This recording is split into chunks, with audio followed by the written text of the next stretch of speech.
restrictions.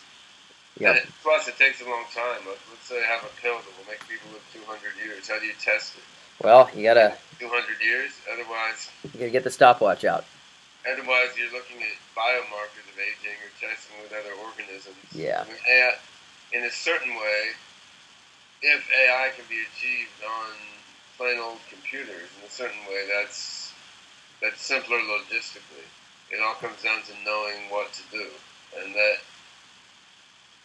at first I wasn't sure that I knew what to do, and after doing more and more research into cognitive science, neuroscience, computer science, philosophy of mind in various areas, I originated what I felt was a workable design for a thinking machine, which is quite complicated, but seemed, in principle, to be doable anyway.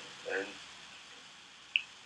I mean, the point I'm at now is I feel I have a design that could work. We are a fraction of the way through implementing it with the OpenCog project.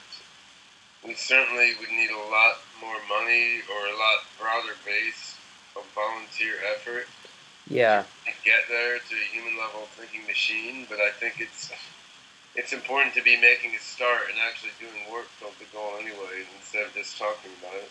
Big time. And I know you had mentioned, obviously, working in AI potentially would take less resources than, spinning a football-shaped star, for example. But at the same time, the OpenCog project obviously does require a good amount of work, resources, etc. I know you're big on kind of collaborating, and you guys have a lot of volunteers.